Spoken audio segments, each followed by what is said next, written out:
Hello, I'm Zaihas, Hi, I'm Masri. and we are from Wynken Delirium.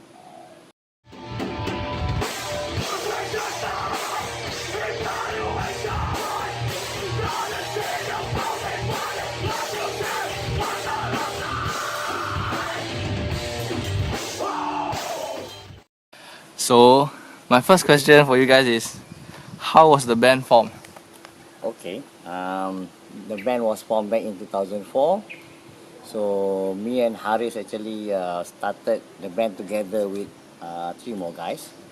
We got actually a guy from the Mokis, and then we got Farid, our guitarist, and then the last band, and then we have Fawaz, the vocalist. So the name of the band was Goblin.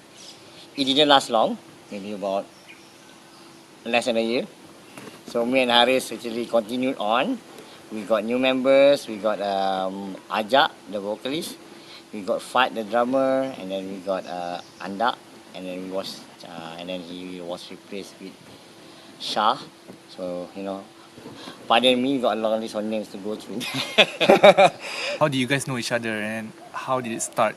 I mean, the idea. Who is the can say like mastermind lah Oh, behind this band? Yeah. so actually the unique thing about this band actually is like it was not the product of one person. I mean most of the band will be like okay, most of bands will be like based on one person with the idea, but actually the Wynken Delirium actually started from a chance meeting. So me and Haris actually met each other during work. So he was a potential supplier. So I was there when I was looking at him. You're wearing a sneaker and then you're supposed to be a manager, but why are you wearing this? And then you got this bracelet, and so I asked him, are you in a band? So it's like, yeah. And are you in a band? No, but I used to. How do you know? The way you dress. So that's how we started. So actually there's no mastermind, actually it was both of us. And then Asri actually is our long time friend. Even before Wynken Delirium actually is with him, he already knew us quite a while back. Met the guys in the band from a tour in 2011. I was actually with another band at the time. I was with Coburn Falls as a vocalist. Then we were supposedly on a tour in the peninsula.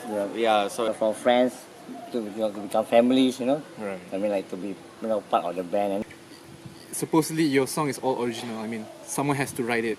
Right. So, how did the writing process came to? Where do you get your inspiration and from which people that you reference to make your how own do you music? approach it from?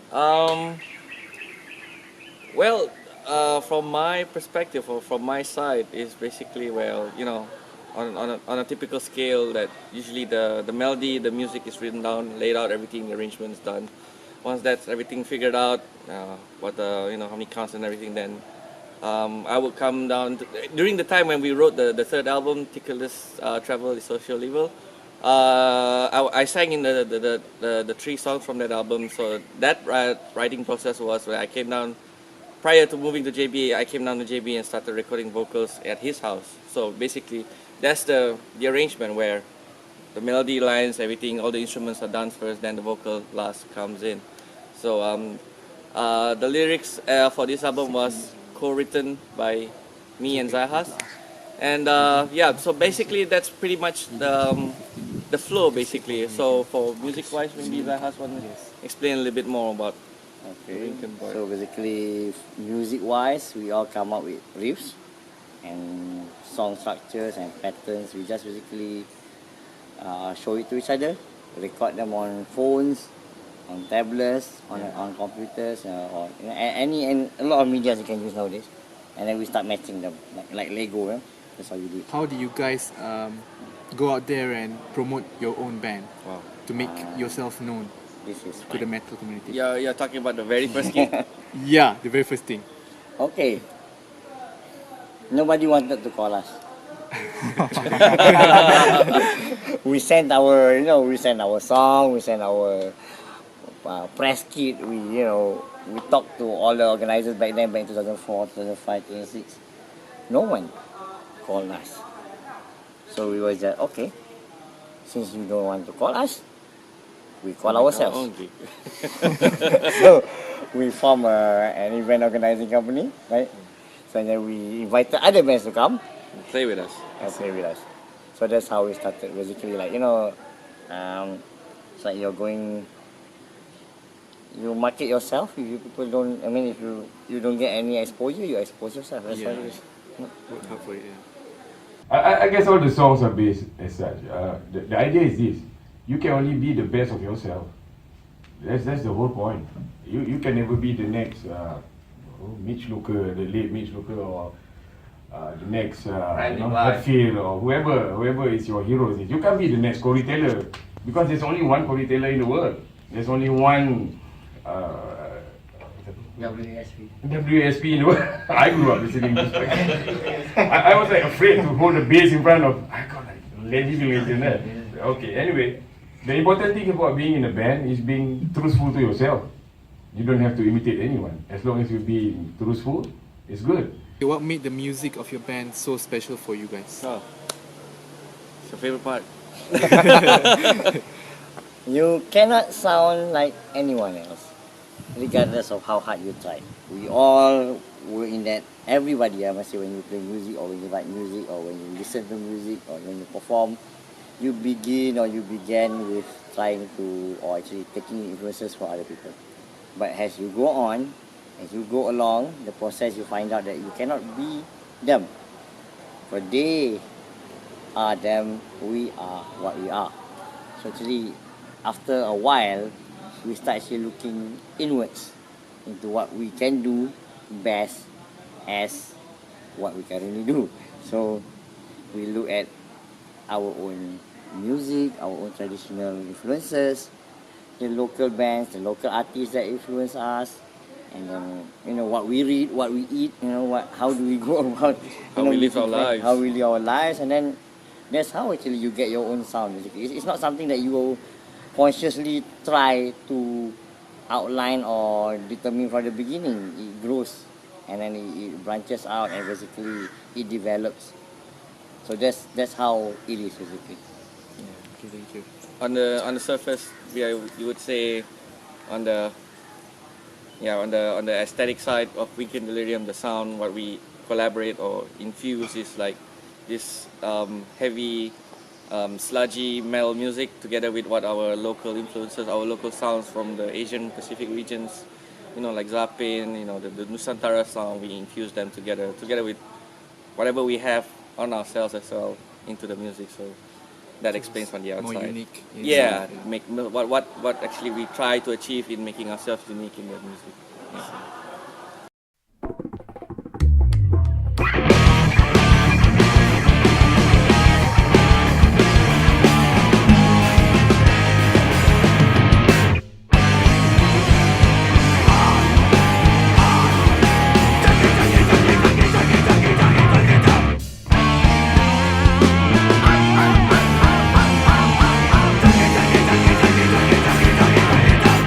As you guys know, heavy metal is not a very mainstream music, right?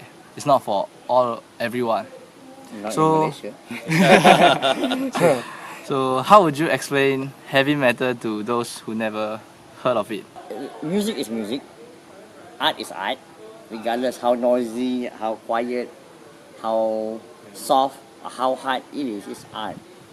I mean, you cannot say, I'm a heavy metal guy, like this is something negative, or this, or I'm a pop guy, it's supposed to be positive. There's no such thing. I mean, it's subjective. Like it's only that you express yourself in the way that you're able to. So it just happened for us is heavy metal. So heavy metal is basically rock music. We a little bit more aggressiveness to it, and there is a lot of technical skills involved in making sure that you can perform well. The theories, the techniques. So it's not. I mean, in a lot of people compare heavy metal to even classical music. It takes a lot of concentration to be able to listen to it. Yeah, like what Zahas mentions, that music art is a form of expression. So we can't just limit ourselves to that expression is based on such way. for us who listens to heavy metal. So metal is a form of expression for us, and this is a place where we, it's an outlet for us. It's a place where we, not only now it's an outlet, but it's also an identity for all of us, that defines us who we are right now and what music we create, what message we want to put out there, and it's the way how we think as well. If you, in my opinion, that metal heads don't really think the same way as what I mean. Not it's just a general stereotyping, but this is how I see it. That we think a little bit more because we connect to certain amount of issues, and we form it into music and we let it out there. So yeah, that's how to talk to people who don't know heavy metal or metal music. So to actually look at it in a much more acceptable way rather than say Satan. That's even though if there's Satanism in it, it's just still again it's a form of expression. You can't just lay down that prejudice and then say that's bad music. You gotta go delve deeper and understand. So for my part, for my explanation what metal is, it's just another form of expression. I see. Okay, this question might be a bit personal, but was there any problems within the band or external factors that is like an obstacle for you guys? Yeah, I got a problem to get more girls. There's no groupies in underground metal scene. Yeah, I'm still figuring out why we cannot find groupies. Just kidding. Nah, I mean, we don't call it problems. Like, when you go to work, for example, or you are in a soccer team, or for example, when you go to have a team at work, you have disagreements, but it's not a problem. You don't call that a problem because you call that differences of opinions. I mean, when you have differences of opinion, you talk it out, you sit down and listen to the viewpoints of both sides, and then decide on come to an agreement. What would be the best solution to move forward? So we never put ourselves first in front. One thing about the band Wynken Delirium, which is very unique in such a way that we are very democratic, right? There's no leader. I mean, there is seniority in terms of age, yes, but there's no leader. I mean, like, everybody will say, okay, we are going to do this. Okay, vote. And we say, okay, then we go for it. Is there anything from your side, subjectively, you want to speak up, each of you? A message for the local scene or for the local. Yeah, it's just about opening up. It's best if you guys can open up to what metal is, what the underground scene is. There's a lot of talent here. There's a lot of good musicians in the scene. That's dying to reach out to the masses here. Malaysian bands in Germany, Malaysian bands in Czechoslovakia, Poland, they're touring every year and we don't even know it. Yeah, there's bands. They're not covered. Touring. Yeah. It'll be great if the local music industry opens up. Look past beyond the prejudice, look past beyond the stigma of what metal is or what the underground music is. So and understand better so that there's enough equal chances for everyone to to get into the market and getting people to know what metal is.